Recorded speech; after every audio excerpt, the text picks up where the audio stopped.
and people-centered. It is no surprise that the people of Sokoto State are already calling you the people's governor. You have shown what it means to lead by example, with humility and hard work. And behind every strong son is a great father. Today, we must recognize the remarkable role of His Excellency Senator Alu Wamako, a true pillar of the progressive movement. In his remark, the governor of Sokoto State, Dr. Ahmad Aliyu Sokoto, said the road is among the numerous developmental projects executed in just 2 years of his administration. Dr. Ahmad Aliyu said apart from this road, his administration has also commissioned many projects in Sokoto State.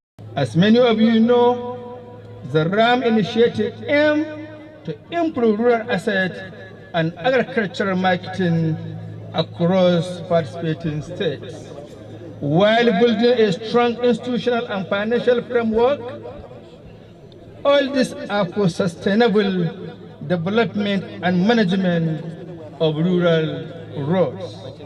We are proud to be active partner in this project, which is designed not only to reduce the cost of transporting farm inputs and produce, but also to minimize post-harvest losses through the provision of improved market access and sporting storage infrastructure.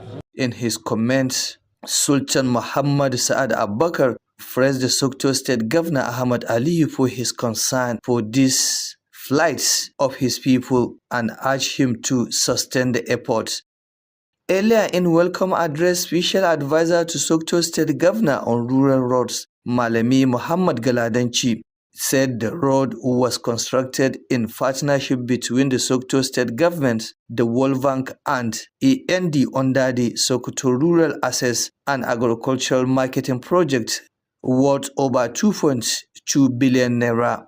In a vote of thanks, National Coordinator RAM Engineer Aminu Muhammad Budinga, represented by Sokoto State Coordinator Engineer Malami Umar Tambuwal, said the project execution and standards have been followed to ensure durability.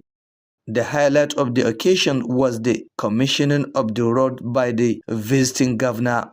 The event was also attended by the APC leader Senator Aliyu Magatakarda Wamako, among other important personalities. Jamilu Musa Meshano, Alu TV News. Trustworthiness has been described as the bedrock of every successful business. This powerful message was echoed during the official commissioning and grand opening of Jayed Travel and Tours in Sokoto State. Ibrahim Ahmad Aiken Allah attended the flag-off ceremony and filed this report. International Academy, Dr. Shadi Sabi, commended the foresight of the CEO. He praised the initiative, noting that it addresses a pressing need that residents of Sokoto State have faced for a long time. He further urged the founder to uphold trustworthiness and transparency in her business dealings, stressing that these virtues are vital for the sustainable growth and development of the company. In her remarks, the CEO of Jayed Travel and Towers, Amina Muhammad Lawal Midoki, expressed gratitude for witnessing the launch of her long-cherished dream. She described the event as a significant personal milestone and a moment of pride, not just for her but for the entire Sokoto community. Many of the invited guests voiced their delight and applauded the CEO Mujahida Lawal Midoki for introducing practical solutions to some of the long-standing travel-related challenges affecting the state. Among the dignitaries who shared their thoughts at the event were the Director General of the Sokoto State Hizba Board, Malam Nura Abdullahi Attajiri, Dr. Shadi Sabi, Malam Bello Dan Malam Muhammad Lawal Midoki, Dr. Fatima B. Musa, Malama Amina Musa Sakaba. Others included Dr. Musa Tambuwal and Honorable Buhari Rima Waziri, among others. The commissioning ceremony was held at the company's headquarters located at Shamsuddin Plaza near the Bafra flyover in Sokoto State, shortly after the speeches and formal addresses. Those who started the company, who formulated the company, I know their background, I know their parents, I know how educated they are, the kind of tarbiyah they got. And even from the name, which means Jayid, that is something that is excellent, means they are going to give excellent service. And they are going to differ with other tours and travels companies in terms of holding the amana, trustworthiness, respecting people, taking care of those who are to perform Umrah, Hajj and other businesses. I'm sure this company is going to be of tremendous help and importance to the community as a whole, not only Sokoto people, but the entire country, Nigeria, and even beyond. Ibrahim Ahmad, Aiken Allah, Alu TV News. And don't forget you're watching Alu TV News transmitting from Sokoto, the seat of the Caliphate. You can also view us on our social media platforms at Alu TV on YouTube. While on our Facebook page, you can view us at Alu TV News. You can also download our mobile application on the Play Store by searching Alu TV and watch our previous programs or watch us live while the program is running. Now back to the news. To foster mutual understanding and coordination among the various health agencies in the state, the Ministry of Health Sokoto has organized a retreat with all relevant stakeholders. The Secretary to the State Government, Muhammad Bello Sifawa, commended the efforts of the State Governor in enhancing the health sector through infrastructural development, recruitment of health workers, and the implementation of policies under the leadership of Ahmad Aliyu. Aisha Abdullahi Aminu has more. In his address, the Secretary to the State Government, Alhaji Muhammad Bello Sifawa, who represented the Sokoto State Governor Ahmad Aliyu, emphasized that teamwork is essential for progress and will significantly enhance the health sector in Sokoto State. He commended the commitment of the Commissioner for Health, describing him as experienced and versatile in the health field. Sifawa noted that the administration led by Governor Ahmad Aliyu has introduced numerous reforms that have effectively addressed the health needs of the people. Those who are in position of authorities, including those who are responsibility, who is their responsibilities to address policy matters, arrange them to sit down, study lacunas that exist in the discharge of their functions and address those issues for better and optimal performance. Speaking at the event, the Commissioner for Health, Dr. Faruk Umar Abubakar, said that based on assessment conducted by various health agencies, the ministry organized the retreat to engage directly with stakeholders and gather insights. Well, we conducted need assessment and having gone through all the various activities of the ministry, and being the ministry, one of the ministry was the largest for states and agencies. And we felt that it needs to come together to be able to talk, harmonize all our activities in order to speak with one voice. And that is the essence of the retreat, so that as architect initiator of policies, the policy initiated and produced by the ministry can be well implemented by various agencies without or the cause of any interference or maybe negative interpretation. All we are interested in is the result. He appreciated the state government's efforts in revitalizing the health sector through the provision of hospital infrastructure, adequate manpower, including medical doctors, pharmacists, nurses, and increment of salaries for health workers in the state. And government has awarded the contract for the renovations of 125 primary health centers across the state, and the revitalization is almost concluded. And all these 125 will also be supplied with the basic equipment and instruments, and that's what he was also talking about. The government has also procured 9 ultrasound machines, and I want to believe it will soon be on bail and distributed part of His Excellency 2 years agenda. I think it's all available. We also procured X-ray machines that to be distributed in some of our hospitals, and all our ambulances were renovated, and they are all functional, almost all the state. These are part of the achievement that we have achieved under this administration, and the more are coming. In his remarks, the Permanent Secretary, Ministry of Health, Alhaji Ibrahim Halliru Dingyadi, described the retreat as a milestone achievement for the ministry. He expressed gratitude to development partners for their significant contributions towards advancing healthcare in the state. The meeting was attended by Special Advisor to the Ministry, the Executive Secretary of the Malaria Elimination Agency, Chief Medical Directors of Mariam Abacha and Amanawa Hospitals, representatives of the development partners, directors from various agencies and other health sector personnel across the state. Aisha Abdullahi Aminu, Alu TV News. The Sokoto State Arabic and Islamic Education Board has reiterated its unwavering commitment to ensuring punctuality among teachers in all schools under its supervision.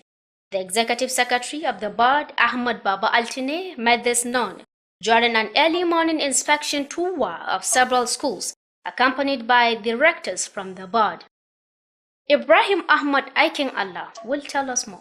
The schools visited included Hafsatu Ahmadu Bello Memorial Arabic Secondary School, Sultan Abubakar College Sokoto, Government Girls Islamic Science School Shuni, Government Girls Day Arabic Secondary School Akija, and the Government Girls Day Arabic Secondary School Sabon Birni. Others were Madrasatul Alim al-Quran wa Dirasatul Islamiyya al-Kamawa and Ma'hadu Sheikh Abdullah Fodio Lidirasatul Islamiyya in the Tudunwada area of Sokoto State. At Hafsatu Ahmadu Bello Model Arabic Secondary School, the executive secretary and his team arrived at exactly 7:30 a.m. on Monday, finding only 9 out of 69 teachers present, while the principal and her 2 deputies were absent at the time of the visit. At Modibbo Adama Girls Arabic Secondary School, Maruda, only 4 out of 38 teachers were present. The vice principals were also absent as of 7:35 a.m. At Government Girls Islamic Sciences School, Shuni, only 6 out of 34 teachers were in attendance, and both vice principals were absent when the inspection team arrived at 7:40 a.m.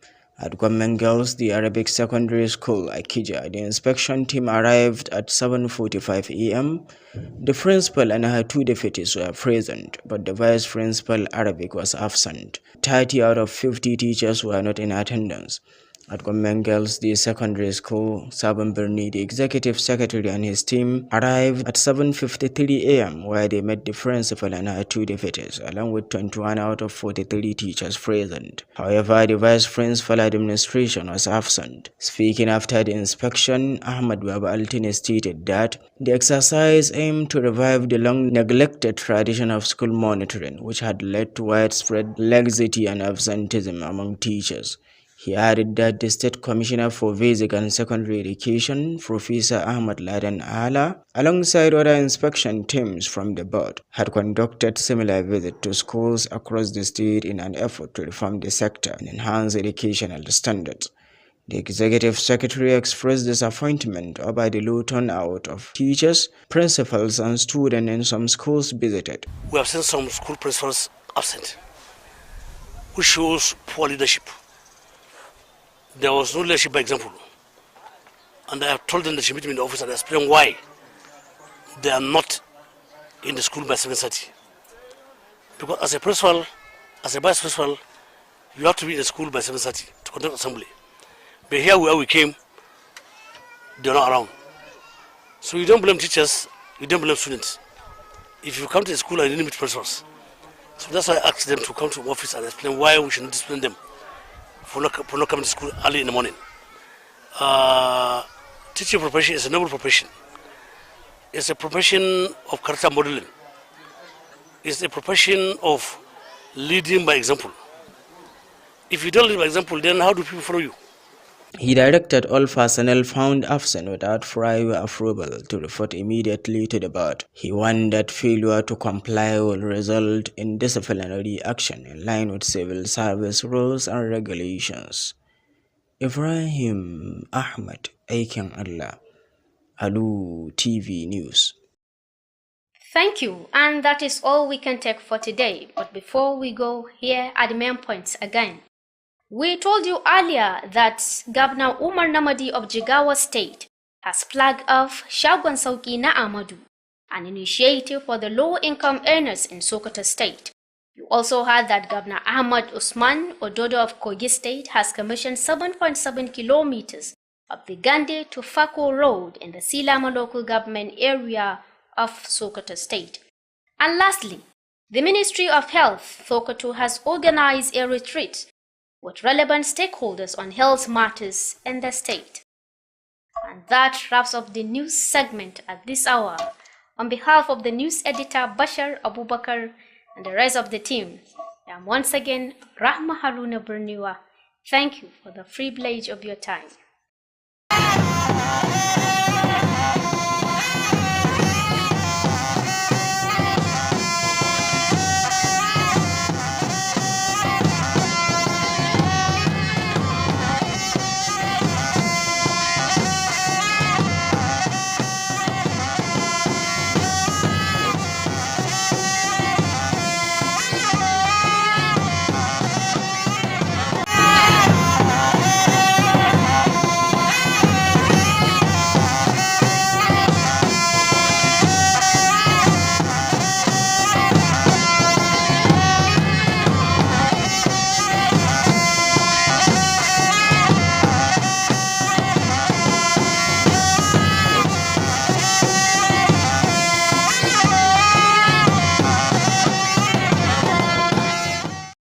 Gwamnan jihar Jigawa Umar Namadi ya kaddamar da buɗe shagon sauki na Amadun Alu domin sauƙawa masu ƙaramin ƙarfi mallakar ababen more rayuwa ciki har da kayayyakin abinci. Gwamna Ahmad Ododo na jihar Kogi ya kaddamar da buɗe titi mai tsawon kilomita 7.7 na Gande zuwa Fako da ke ƙaramar hukumar mulkin Silamen jihar Sokoto. Ma'aikatar kula da kiwon lafiya a jihar Sokoto ta gudanar da wani zama na musamman tare da ma'aikatan lafiya a kan lamarin da ya shafi kiwon lafiya. Jama'a assalamu alaikum, barka da warhaka da kasancewa tare da labaran Alu TV. Yau dai muna Laraba 25 ga watan Yunin shekarar 2025 wanda ya tamka da kwanaki 28 ga watan Zulhijja. Hijira ta Annabi Muhammad sallallahu alaihi wasallam daga birnin Makka zuwa Madina 1446. Sunana Abubakar Tauba dauke da labaran bi da bi.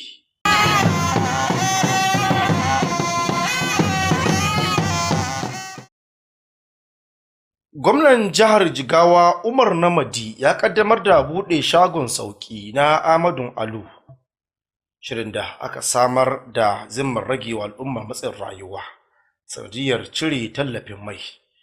Har ila yau shirin dai daga farko zai karaɗe ƙananan hukumomi 6 da ke dab da ƙwaryar birnin Sokoto, wanda samar shagon na sauki zai taimakawa ma'aikatan gwamnati da 'yan fansho wajen mallakar kayayyakin abinci.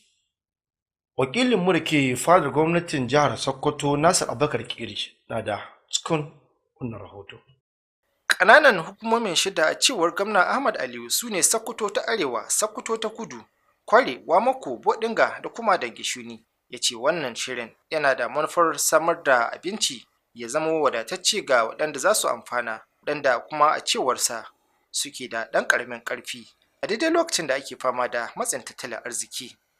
Gwamna haka zalika ya bayyana cewa wannan shiri an ƙaddamar da shi da sayar da dangogon kayan abincin da ake yawan amfani da su a jihar nan, waɗanda suka hada da shinkafa, gero, alkama, man girki da taliyar spaghetti da za a saka tallafi na kaso 20 a cikin farashinsu. A daidai lokacin da ya yaba wa 'yan kasuwa akan amsa kiransa na rage farashin kayan abinci da na masarufi yayin azumin watan Ramadan da bukukuwan sallah, ya shaida musu cewa karfa su ɗauki wannan shiri a zaman wata gasa, a maimakon haka su ɗauki cewa wani yunkuri ne na kawo sauƙi da salama ga jama'a, musamman masu ɗan ƙaramin ƙarfi. Gwamnan musamman ya yaba wa madugun wannan shiri Cisu Abdullahi Dattijo da kwamitinsa akan da suka yi aiki wurjanjan domin ganin shirin ya kai ga ci.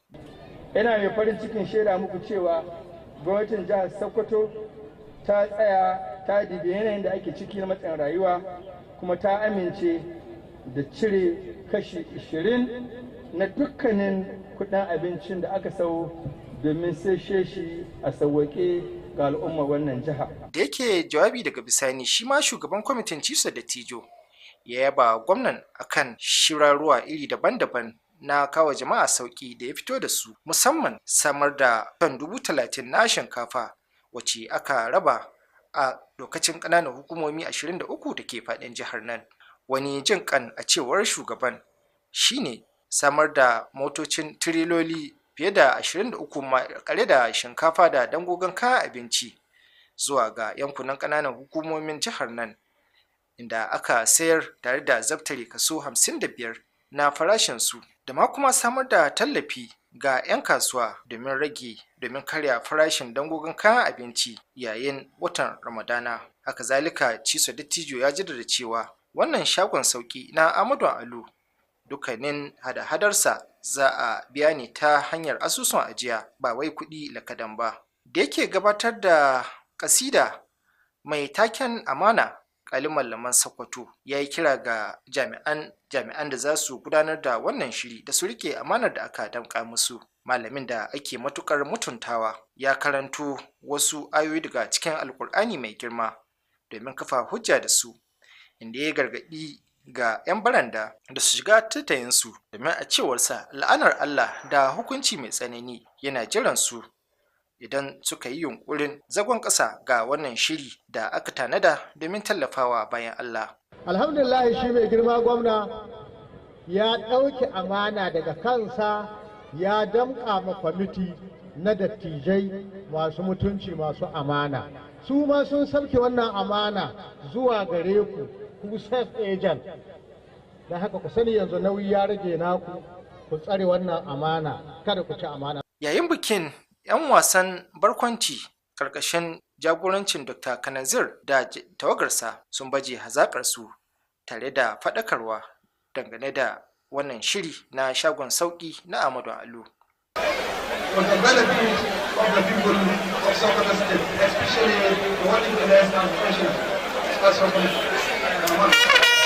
Gwamnan jihar Kogi Alhaji Muhammad Usman Ododo ya kaddamar da buɗe titin nan mai tsawon kilomita 7.7 wanda ya tashi daga Gande Male da Gweto zuwa Fako. A cewar gwamna Ahmad Aliyu, samar da wannan hanyoyi ɗaya ne daga cikin haɗin gwiwa tsakanin gwamnatin jihar Sokoto, gwamnatin tarayya da ma bankin duniya ƙarƙashin shirin nan na samar da ci gaba a yankunan karkara. William Musa Mishanu na da cikon. Yayin kaddamar da aikin, gwamnan jihar Kogi Alhaji Usman Ododo ya bayyana aikin a matsayin mai matuƙar muhimmanci domin ya shafi rayuwar al'umman karkara kai tsaye. Alhaji Usman Ododo ya yi godiya ga gwamnan jihar Sokoto Dr. Ahmad Aliyu bisa jajircewarsa wajen kusantar da ci gaba ga al'umma, musamman mazauna yankunan karkara.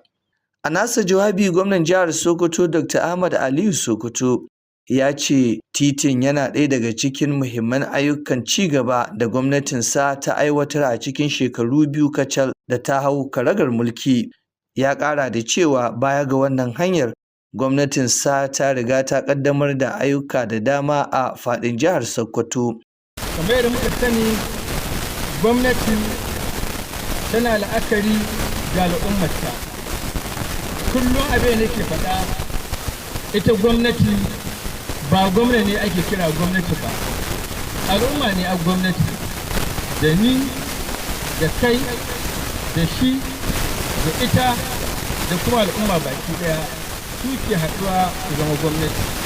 A nasa tsokaci, mai alfarma sarkin musulmi Muhammad Sa'ad Abubakar ya yaba wa gwamna Ahmad Aliyu bisa yadda yake nuna damuwa da halin da al'ummar ke ciki, tare da ƙarfafa masa gwiwa da ya ci gaba da irin wannan ƙoƙarin.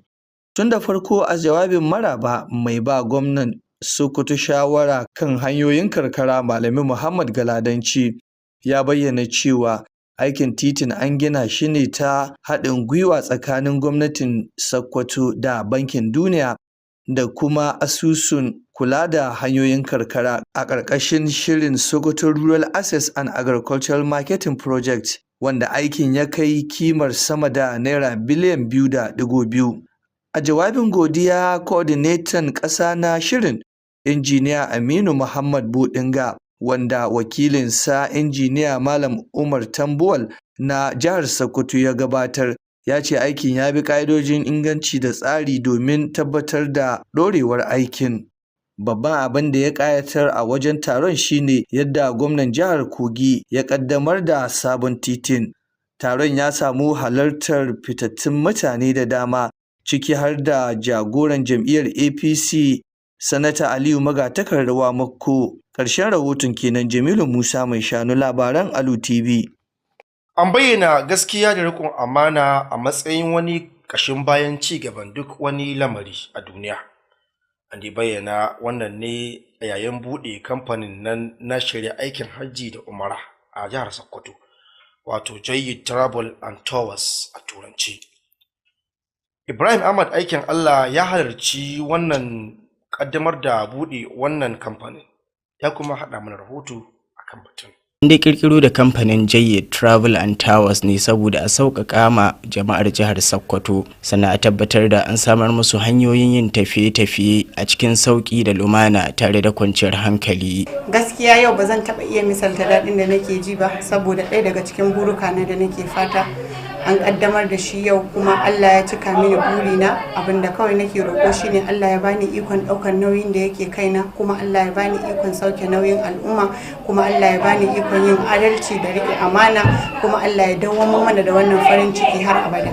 Ita dai wannan fikira Amina Muhammad Lawal Maidoki, wato mujahida, ita ce ta fito da wannan tunani na sauƙaƙa ma jama'ar jihar Sokoto domin magance matsalolin da suka daɗe suna fuskanta da su, musamman a ɓangaren tafiye-tafiye. A lokacin da yake jawabinsa, Dr. Shadi Sabi, wanda shine samar da makarantar Brilliant Footstep International da ke a jihar Sokoto, ya nuna jin daɗinsa matuƙa akan irin hangen nesan Amina Muhammad Lawal Maidoki, inda ta fito da wannan kamfani wanda ko shakka babu zai taimaki al'ummar jihar Sokoto har ma da na wajen jihar Sokoto. Sai dai ya ba ta shawara akan cewa ta tabbatar da ta riƙe amana kamar yadda aka san gidansu da riƙon amana, sannan ta tabbatar da ta sa gaskiya a cikin harkokinta. Wannan shine zai sa kamfanin ta ya samu ci gaba. Allah da mun ka gama yau, zan zo na da ita CEO in ga yanda za mu kafa partnership tsakanin Brilliant Footstep International Academy da Jayyid Travel and Tours. A lokacin da take jawabinta, shugaban wannan kamfani na Jayyid Travel and Tours, Amina Lawal Maidoki, ta yi godiya ga Allah maɗaukakin sarki wanda ya nuna mata wannan rana da take cike da farin ciki a tarihi, inda ta ce wannan abu ne wanda ta daɗe tana tunaninsa a daɗewa domin fito da hanyoyin da za su magance matsaloli da dama a jihar Sokoto, musamman a ɓangaren tafiye-tafiye wanda ya ƙunshi tafiya aikin umra, aikin hajji, tafiya neman lafiya da kuma tafiye-tafiyen karatu da na yawon bude idanu.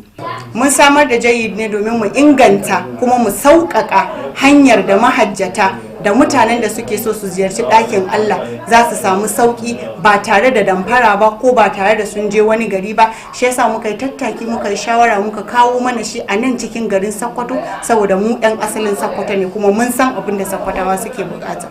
Da yawa dai daga cikin mutanen da aka gayyata sun tofa albarkacin bakinsu, sannan sun jinjina ma mujahida Lawal Maidoki akan fitowa da wannan kamfani da ta yi, wanda ko shakka babu wannan kamfani zai taimaka matuƙa a ɓangarori daban-daban. To shi yasa na zo, gaskiya da ban kotowa. Na biyu kuma wannan abin tunda ni ina aikin gwamnati, ina aikin zakka da wakati, to ba kan wani na ba, ban ciki, ban ma san wallahi wanda an ka hada shi ba. Saboda haka iyaka na ga suna harkokinsu kuma ba zan hana su ba. Yana cikin dama matsalar da na ce zan fuskanta a lokacin da mai girma gwamna Alu, lokacin mulki mai tafsir, ya ce mini in zo in yi wannan aiki. Daga cikin dai mutanen da suka tufa albarkacin bakinsu a wurin wannan taro sun hada da Darakta Janar na Hukumar Hizba ta jihar Sokoto, Malam Nura Abdullahi Attajiri, sai kuma Dr. Shadi Sabe, sai kuma Malam Bello Dan Malam da Malam Muhammad Lawal Mai Doki. Sauran sun hada da Dr. Fatima B. Musa, sai Malama Amina Musa Sakaba da Dr. Musa Tambuwal, haɗi da Honorable Buhari Yariman Waziri da dai sauransu. Jim kaɗan bayan kammala jawabai an buɗe wannan ofishi na Jayi Travel and Towers wanda yake a Shamsuddin Plaza kusa ga flyover ta Bafara a jihar Sokoto. Ina ganin ai tun daga sunan za mu ga cewa akwai ƙudurin da ya bambanta duk wani kamfani na Travels and Towers. Kamar suna da ƙoƙarin ingantar da wannan sabis da ake basuwa na sayan tiket, kula da masu umra zuwa aikin hajji da dai sauransu. So ina ganin kuma sanin waɗanda suka kafa wannan da tushen su da tarbiyyar da suka samu, to ina ganin cewa wannan kamfani insha Allahu za a fa'idanta kuma zai ba da aikin da ya dace, kuma zai rike amana, kuma zai mutunta mutane, kuma zai tausaya ma al'umma gaba daya. Ibrahim Ahmad, aikin Allah, labaran Alu TV. To jama'a kar ku sha'afa kuna kasancewa da wannan labaran daga gidan talabijin na Alu TV da ke jihar Sokoto. Za ku dai iya kasancewa da mu a shafukanmu na sada zumunta, wato Alu TV News a shafinmu na Facebook, sai kuma Alu TV a YouTube. Za ku kuma iya saukar da manhajar mu ta Alu TV ta hanyar danna Alu TV a manhajar Play Store domin kasancewa da shawararmu waɗanda suka gabata ko kuma waɗanda muke kan yi kai tsaye. Yanzu kuma labaran za su ci gaba. A wani mataki na ƙoƙarin samar da haɗin kai da fahimtar juna, haɗi da aiki tare tsakanin hukumomin lafiya a jihar nan da Sokoto, hukumar kiwon lafiya ta jihar Sokoto ta shirya wani zama na musamman tare da ma'aikatan lafiya da ke faɗin jihar Sokoto domin ganin an samu ci gaba a fannin lafiya. A dukkan wannan batun, sakataren gwamnatin jihar Sokoto Muhammad Bello Sifawa a jinjinawa ƙoƙarin gwamnatin jihar Sokoto akan ƙoƙarin samar da ci gaba a fannin kiwon lafiya ta hanyar ɗaukar sababbin ma'aikatan lafiya da kuma sama musu tsari mai banƙayi. Wakilinmu a fannin sha'anin kiwon lafiya Aisha Abdullahi Aminu da cikon wannan rahoto. A cikin jawabinsa, sakataren gwamnatin jiha Alhaji Muhammad Bello Sifawa, wanda ya wakilci gwamnan jihar Sokoto Ahmad Aliyu, ya jaddada cewa aiki tare da haɗin kai shine ginshiƙin ci gaba, kuma zai taimaka matuƙa wajen inganta ɓangaren kiwon lafiya a jihar Sokoto. Ya yaba da jajircewar kwamishinan lafiya, inda ya bayyana shi a matsayin masani kuma gogaggen ma'aikaci a fannin kiwon lafiya. Sifawa ya ce gwamnatin Ahmad Aliyu ta kawo sauye-sauye masu yawa waɗanda suka taimaka wajen cika buƙatun al'umma a ɓangaren lafiya. A nasa jawabin, kwamishinan lafiya Dr. Faruk Umar Abubakar ya bayyana cewa bisa ga rahotannin da hukumomin lafiya suka gabatar, ma'aikatar ta shirya wannan taron bitar domin tattaunawa da masu ruwa da tsaki da kuma samun sahihan bayanai daga gare su. Wannan shiri mun shirya da wannan taro bayan mun haɗu da ma'aikatan ne lokacin da an shi mulki, mun kira su mun tattauna, sun gaya muna inda suka ta sama da abubuwansu, sai na ga cewa da ƙwalle sun abin da ya kamata mu haɗu wuri guda da kowa saboda muna son nasara. Wannan nasara za ta samu kowa ya san cewa ma'aikatan lafiya za ta samar da mishi policy wanda muka son kowace ma'aikata ta gudanar. Mu aikin mu samar da policy. Wannan policy kundi na samar da wannan na gudanarwa, ma'aikatan ne su adda ikon su aikata, mu kuma mu biyo mu ga cewa aikin nan da aka ce ayi an yi shi. A shi yasa mu ga ya kamata mu haɗu. Ya nuna godiya ga gwamnatin jiha bisa ƙoƙarinta na farfaɗo da ɓangaren lafiya ta hanyar samar da ingantattun cibiyoyin kiwon lafiya, isassun ma'aikatan lafiya ciki har da likitoci, masu ba da magunguna, masu aikin jinya da kuma ƙarin albashi ga ma'aikatan lafiya a jihar. Gwamnati ta ba da gyaran ƙananan asibitoci na karkara su 125, kuma ina tabbata muku wannan aiki amma ba a ƙare ba, ana batun a ƙare, kuma za a samu musu kayan aiki duk cikin wannan shiri na wannan gwamnati. Sannan na gaya muku gwamnati ta sayo muna abin gan ɗaukar hoto na bincike na asibitoci, za a raba guda 9, da kuma manyan mashin na ɗaukar hotuna wanda za a raba, kuma ambulances ɗinmu na duka general hospital ɗinmu guda 21 an gyara su, kuma yanzu ba asibitin da ba ta da ambulance wadda ke aiki, an gyara su, an fitin ɗinsu daidai da ayyukan, saboda kowane lokaci ake buƙatar su kawo mara lafiya ko ina za su je su aikata su. A nasa ɓangaren babban sakataren ma'aikatar lafiya Alhaji Ibrahim Halliru Dingyadi ya bayyana taron bitar a matsayin babbar nasara ga ma'aikatar. Ya nuna godiya ga abokan ci gaba da suka ba da gudunmawa wajen ci gaban harkar lafiya a faɗin jihar. Taron ya samu halartar mai ba da shawara na musamman a ma'aikatar, sakatariyar hukumar yaƙi da zazzabin cizon sauro, shugabannin asibitocin Maryam Abacha da Amanawa, wakilan abokanan ci gaba, daraktoci daga sassa daban-daban da kuma sauran jami'an kiwon lafiya daga faɗin jihar. Aisha Abdullahi Aminu, labarun Alu Tv. Hukumar kula da ilimin larabci ta jihar Sokoto ta ƙara ranata ƙudurinta na tabbatar da kowane malami ya rika zuwa makaranta a kowane lokaci a ƙarƙashin kulawa ta. Babban sakataren hukumar ne Ahmad Baba Altini ya bayyana hakan a yayin wata ziyara ta bazata da ya kai a wasu makarantun ne da sanyin safiya tare da rakiyar daraktocin hukumar. Ibrahim Ahmad aikin Allah na da cikon wannan rahoto. Makarantun da aka kai ziyara sun hada da Hafsatu Ahmadu Bello da kuma makarantar Sarkin Musulmi Abubakar wato Sultan Abubakar College, sai kuma makarantar 'yan mata ta Government Girls Islamic Sciences da ke Shuni da kuma Government Girls The Arabic Secondary School a Kija. Sauran sun hada da Government Girls The Arabic Secondary School Sabon Birni, sai kuma Madarasatul Alimul Quran wa Dirasatul Islamiyya da ke Alkamawa da kuma Ahadu Sheikh Abdullahi Fudu Lidirasatul Islamiyya da ke yankin Tudun Wada a jihar Sokoto. A makarantar Hafsatu Ahmadu Bello Memorial Arabic Secondary School, sakataren zartarwa tare da tawagarsa sun isa makarantar da misalin karfe 7:30 na safe a ranar Litinin, inda suka tarar da malamai tara kacal daga cikin 69, yayin da ba su samu shugaban makarantar da mataimakanta biyu ba a lokacin da aka kai ziyara. A makarantar Modibbo Adama da ke Baruda, malamai 4 kawai daga cikin 38 ne aka tarar sunanan, inda mataimakan shugaban makarantar ba su samu isuwa a daidai lokacin ziyarar ba da misalin karfe 7:05 na safe. A makarantar Government Girls Islamic Sciences da ke Shuni, malamai 6 ne kawai daga cikin 34 suka halarta, kuma mataimakan shugaban makarantar biyu ba su samu zuwa makaranta ba a lokacin da tawagar ta isa da misalin karfe 7:40 na safe, inda a makarantar Government Girls The Arabic Secondary School a Kija, tawagar ta isa da misalin karfe 7:45 na safe, kuma an samu shugabar makarantar da mataimakanta biyu a wurin,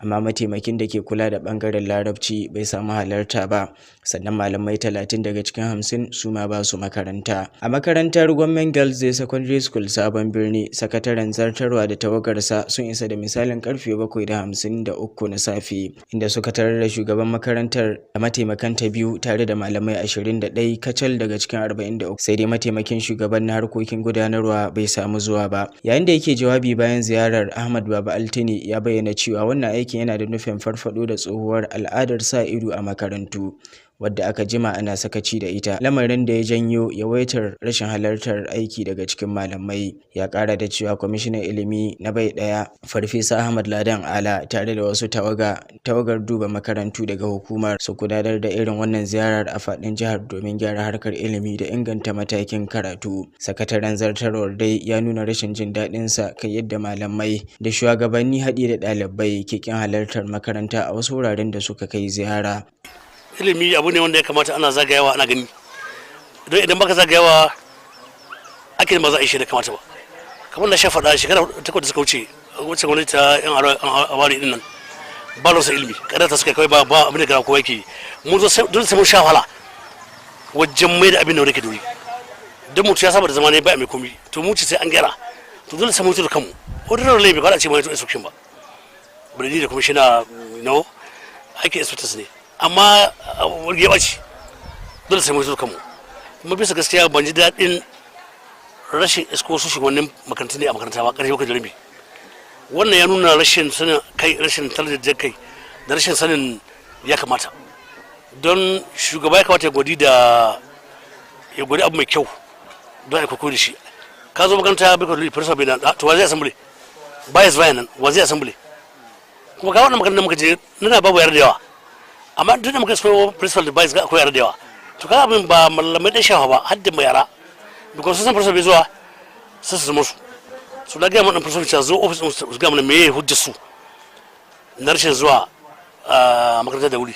ya umarci dukkanin ma'aikatan da ba a samu ba tare da wani izini mai kwari ba su tabbatar da sun garzaya kai tsaye zuwa hukumar domin amsa laifinsu. Ya gargaɗe su da cewa duk wanda ya ƙi bin wannan umarni zai fuskanci hukunci bisa tanadin dokar aikin gwamnati. Ibrahim Ahmad, aikin Allah, labaran Alu Tv. To duka iyakacin abin da ya sawo kenan a cikin labaranmu na yau, sai dai ka misalima da ku ga tushen muhimman kanunsu. Da farko dai mun bayyana muku cewa gwamnan jihar Jigawa Umar Namadi ya kaddamar da buɗe shagon sauki na Amadun Alu domin sauƙewa masu ƙaramin ƙarfi mallakar abubuwan more rayuwa ciki har da kayayyakin abinci. Haka ma kun ji cewa gwamna Ahmad Usman Ododo na jihar Kogi ya kaddamar da buɗe titi mai tsawon kilomita 7.7 na Gande zuwa Fako da ke ƙaramin hukumar mulkin Silame, aikin da ya laƙume maƙudan kuɗi har naira biliyan 2.2. Da ƙarshe kuma kun ji cewa ma'aikatar kula da kiwon lafiya ta jihar Sokoto ta shirya wani zama na musamman tare da ma'aikatar kiwon lafiya akan sha'anin kiwon lafiya a jihar Sokoto. Duka labarun kenan a halin yanzu. A madadin editin da ya hidimar tace labaran a cikin harshen Turanci Bashar Abubakar. Ni Abubakar Toba na fassara na karanto nake cewa sai an jima.